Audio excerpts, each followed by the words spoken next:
अस्सलाम वालेकुम जी। मेरा नाम है अदनान अहमद और आप देख रहे हैं मेरा यूट्यूब चैनल आर्मेचर रिमाइंडर। तो ले जनाब, आज की वीडियो भी एक बड़े बेहतरीन टॉपिक के ऊपर है। तो आज मैं सर इस वीडियो में आपको दिखाने लगा हूँ कि कम्यूटेटर पुराने को जो है ना आप किस तरीके से अच्छी तरह साफ़ करेंगे और इसे दोबारा इस्तेमाल में लाएंगे। ठीक है जी। तो वीडियो एंड तक लाजमी देखिएगा। जो नए दोस्त हैं सब्सक्राइब नहीं किया अभी तक, सब्सक्राइब करो भाई चैनल को। तो सबसे पहले जनाब इसके कम्यूटेटर की अच्छी तरीके से सफाई करते हैं और आपको चेक करवाता हूँ कि कैसे साफ़ करना है। तो वीडियो शुरू करते हैं जनाब। देखिए मैंने इसको 3 जगह से कट कर लिया है। ठीक है जी, ये देखें इस तरह आपने भी इसको ना कट कर लेना। तो अभी पुराना मैं कॉपर निकाल के तो इंशाल्लाह फिर आपको दिखाता हूँ। जनाब पुराना कॉपर जो है ना वो मैंने अच्छे तरीके से निकाल लिया। आप देखो इसके अंदर। ठीक है, अब सर बारी आ गई इसके कम्यूटेटर की। तो कम्यूटेटर को सबसे पहले सर हम इस पॉइंट पे जो है ना इसे हीट देंगे और फिर इस चाकू की मदद से जनाब इसके पॉइंट जो है ना हम उठाएंगे भी और अच्छी तरीके से साफ़ भी करेंगे।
ये देखें जनाब, अभी मैंने इसे सैंड पेपर से क्लीन नहीं किया, लेकिन फिर भी आप देखो कि कितने अच्छे तरीके से जो है ना वो पॉइंट हमारे साफ़ हो गए हैं। ठीक है, तो अब सर बारी आ गई जो अंदर जो झरियाँ इनको साफ़ करने की।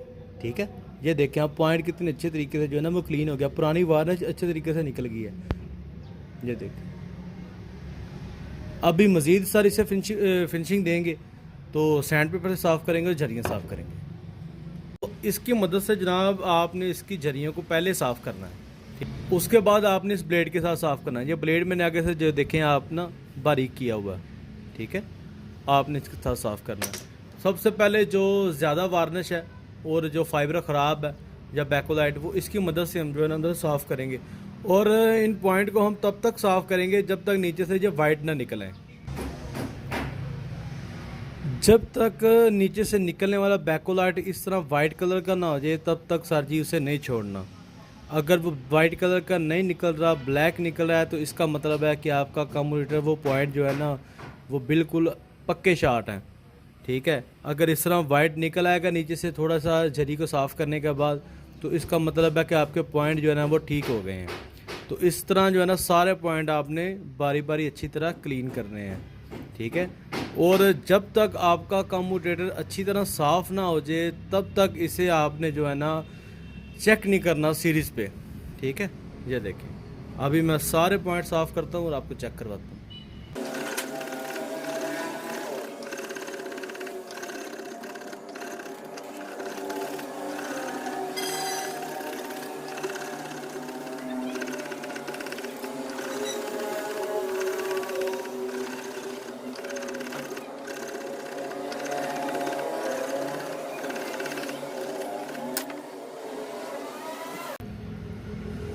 ले जनाब पॉइंट और झरियाँ भी हमारी जो है ना वो अच्छे तरीके से साफ़ हो गई हैं, आप देखें, ठीक है। और अब सर जी जिन भाइयों के पास लेथ मशीन नहीं होती वो क्या करेंगे, वो इस तरह जनाब ड्रिल मशीन में इसको ऐसे पकड़ेंगे, ये देखें, ठीक है जी। और ड्रिल मशीन में पकड़ के जो रेगमार बारीक है, पॉलिश रेगमार, ठीक है जी, उसकी मदद से जो है ना इसे साफ़ करेंगे, ये देखिए, ठीक है, ये देखिए।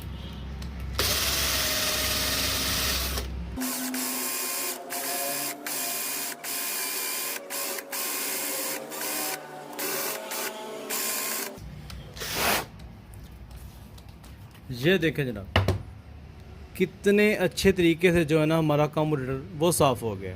और ये देखो बेहतरीन तरीके से, ज़बरदस्त तरीके से जो है ना साफ़ हो गया। अब सर जी हमने क्या करना है, अब इसको दोबारा जो है ना हमने साफ़ करना है इस जो है ना ब्लेड के साथ, ठीक है जी। इस ब्लेड के साथ जो है ना इसकी झरियों को हमने साफ़ करना है, ये देखिए।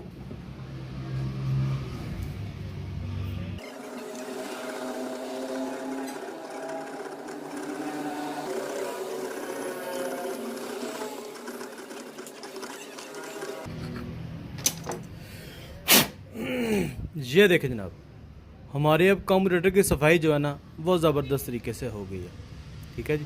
लेकिन अभी भी इसमें थोड़ा सा काम बाकी है। अब जनाब क्या करना है, ये पीछे वाले पॉइंट है हमारे, इनकी जो है ना सफाई हमने करनी है। वो किस तरह करनी है, सैंड पेपर से, जी आपको दिखाता हूँ। ये देखिए इस तरह ही सैंड पेपर लेना है आपने, इसको ऐसे डबल फोल्ड कर लेना है, इस तरह डबल फोल्ड करने के बाद इसके पॉइंट के अंदर आपने जो है ना इसको लगाना है इस तरह, ठीक है जी।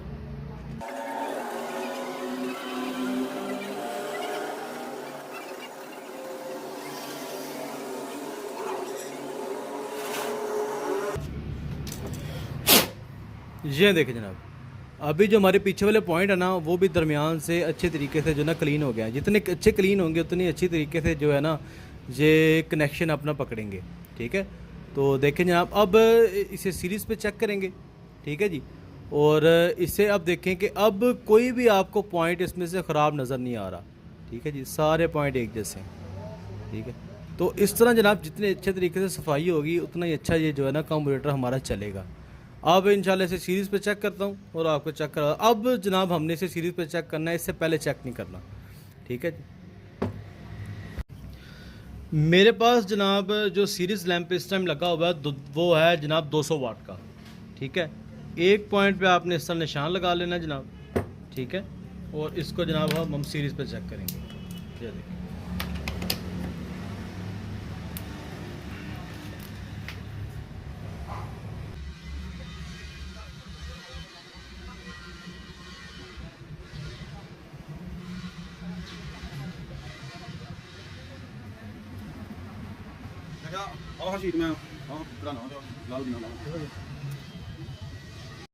ले जनाब सारे पॉइंट हमारे अच्छे तरीके से जो है ना वो इंसुलेट हो चुके हैं, लेकिन ये जो 2 पॉइंट हैं ये अभी तक आपस में क्रॉस हैं जिन पे मैंने निशान लगाया है, ठीक है। तो इसकी मज़ीद अच्छे से सफाई करेंगे दरमियान से और इसे चेक करेंगे। ले जनाब जिस पीस पे हमने निशान लगाया था, जो पीस हमारा क्रॉस था, आप देखें कि इसका जो पॉइंट है ना हमें इतने जो है नीचे करने पड़े हैं और तब जाके ये जो है ना ठीक हो गया। अब ये पॉइंट बेहतरीन तरीके से इंसुलेट हो गया। अब जब आप इसे वार्निश लगाओगे इस पॉइंट के अंदर वार्निश आ जाएगी, तो आपने सारी नहीं निकालनी, बस हल्का सा इसे ऊपर से खाली कर देना है, ठीक है, जितने बाकी हल्के हल्के खाली हैं। तो ये जनाब अब इसे दोबारा एक दफ़ा बारीक जो पॉलिश हमारा सैंड पेपर है उससे अच्छी तरह पॉलिश करेंगे और इसे जनाब रिवाइंडिंग शुरू कर देंगे। तो ये जनाब वीडियो थी कम्यूटेटर को अच्छी तरह साफ़ करने की। आप देखो बेहतरीन तरीके से जो है ना साफ़ हो गया, ठीक है जी। तो इस तरह जो आप अच्छी तरीके से पहले इसे क्लीन करो, फिर इसे रिवाइंड करो, तो फिर इंशाल्लाह इसका रिजल्ट बहुत अच्छा आएगा, ठीक है। लेकिन जो भी आप पुराना कार्बोरेटर रीयूज़ करो उसको लेस मशीन से आपने फेज़ लाजमी करवाना है एक दफ़ा। पॉलिश सा आपका फेज़ होगा, लेकिन ये है कि आपका जो हल्का फुल्का भी फ़र्क है ना वो निकलेगा, लाजमी निकलेगा, क्योंकि पुराना यूज़ हुआ इसलिए हल्का फुल्का जो है ना वो बैज़ा होगा। तो ये जनाब देखे, ये थी वीडियो जनाब, और पसंद आए तो लाइक लाजमी कर दीजिएगा। चैनल को सब्सक्राइब नहीं किया अब तक, सब्सक्राइब कर दो भाई, ठीक है जी। तो इंशाल्लाह मिलते हैं जनाब अगली वीडियो में इसके इंशाल्लाह फार्मूले के साथ। तो वीडियो देखने का बहुत शुक्रिया। अस्सलाम वालेकुम रहमतुल्लाह।